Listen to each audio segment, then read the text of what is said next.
there we go. So what would you do on this map? Well, in a Zerg versus Zerg, I can't really tell you that, considering I'm going to be playing on this map pretty soon. Okay, here. okay. That's a secret, but I will critique on what What's they're doing. good on this map? Well, 12 hatch is not as good. Most of the players in this tournament seem to like early pressure, so I'd say that, especially considering this is also a one-on-one map, but I would probably go 12 pool on this map and then into expand. Is it normal to 9 scout at 9 pool? No. I'd say most Zergs just rely on their Overlord Scout, but in this sort of setting, when it's a one-on-one map, I mean, it's definitely something that you want to do. I mean, you know, the Overlord's not going to get there fast enough to see a 7 pool or a 5 pool or even a 9 pool until it's almost too late. So you have to get that Drone Scout.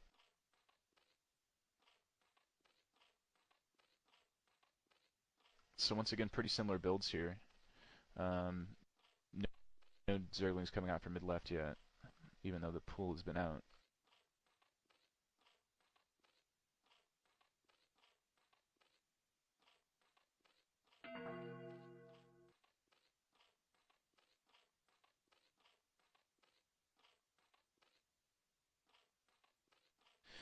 Yeah, it's going to be pretty similar to last game, I think. It's just going to be a bunch of early pressure, because they are doing pretty much the same builds, I think.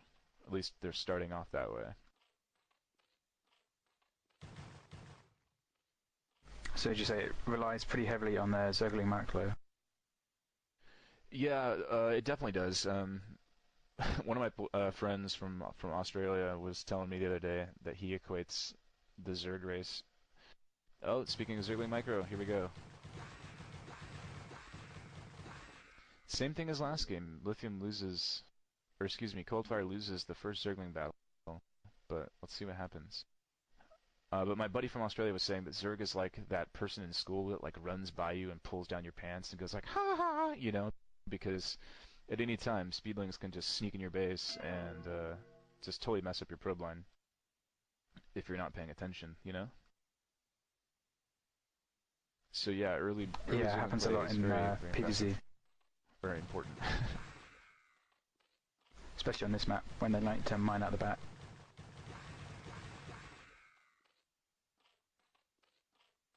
So Blue's got his second hatch timing down much better this game.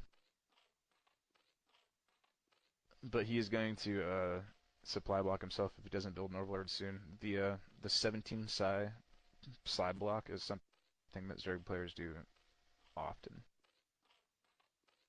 They'll get up to like 15 or 16, and since they've got 2 hatcheries, they just psi block way too quickly before they think that's going to happen.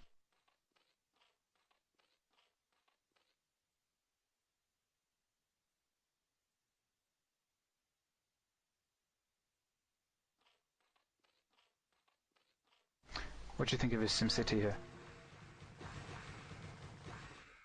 What was that? His building placement. His sunken's a bit exposed. Yeah. No, I think it's fine. I mean, it doesn't really matter that it's exposed because, I mean, you're going to be doing blocks with it with drones anyway. So,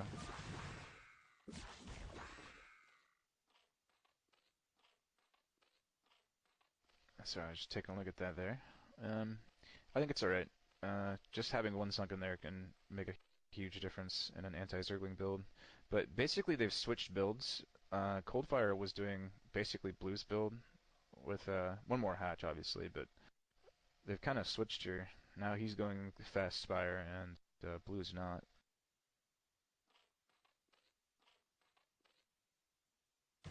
I would say that Blue should win this game right now, I think.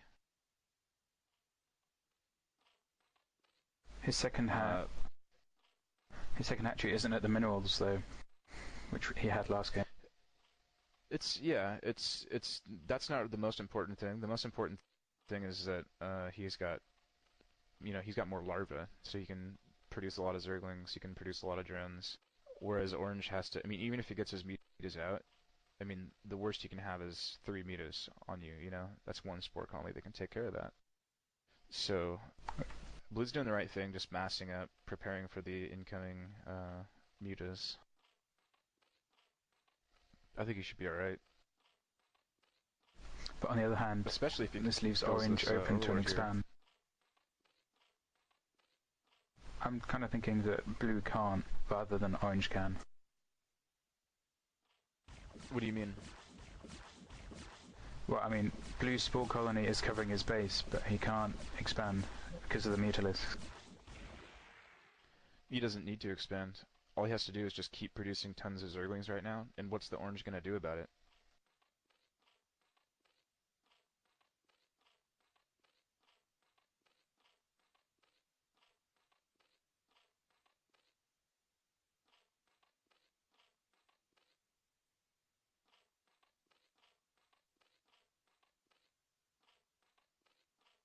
I mean, if he builds 2 to 3 control groups of Zerglings, just 8 moves into the Zerg's base, I mean, he'll probably lose most, if not all of them, but he'll be able to take down probably either all the drones, or the Spire, or the spawning pool, or both even. And if you go and just nail the Spire like this against Orange, it would just immediately be a good game. Because then it's Zergling versus Zergling, 2 hatch versus 1.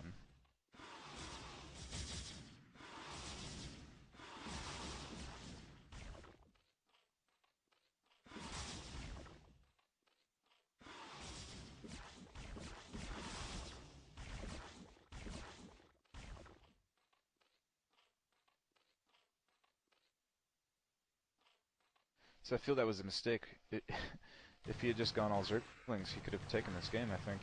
I'm not sure now. I think he might lose.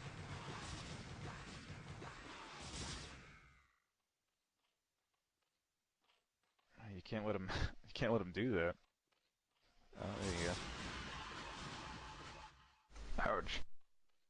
Yeah. Now send those Scourge over and kill some more Overlords, and then send your Lings in and nail again.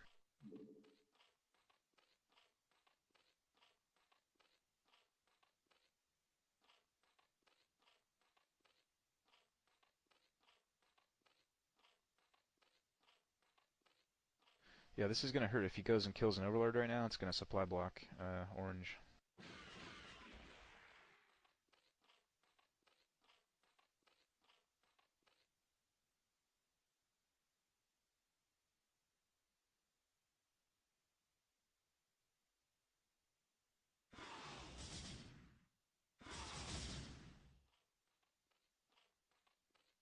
Have to say, Zerg is a matchup I've never really played ever, so I don't really have much to say about this.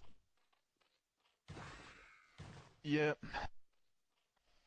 It's my favorite. It's just fast-paced. It's all about just outthinking your opponent. It's all about, like I said, countering and build orders. And the reason I like it compared to like Protoss versus Protoss or turn versus turn is because it's a lot faster paced. The other two are much slower paced games. It does feel a lot more fluid than the PvP games we watched earlier. That was kind of build versus build, rather than little things like Zergling micro.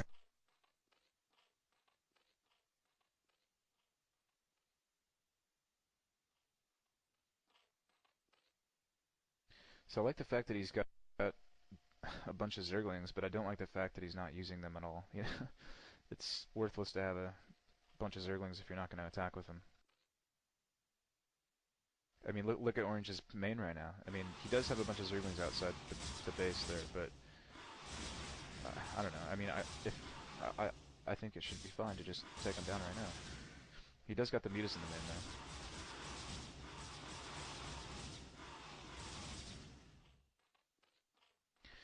Coldfire's down to 4 drones. He's got 1 AFK in his base. 4 drones mining minerals specifically. See, now this is when what you would do is you'd send all those Zerglings in. See, you got the mutas chasing your mutas, distracting them, and then you send the Zerglings in. What you do is you just rotate back and forth between Zerglings going in and mutas going in.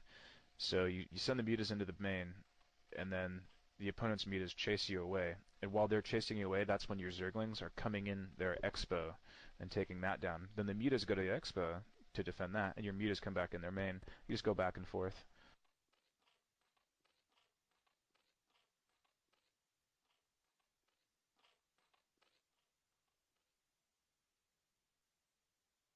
Oh, the mutas see them.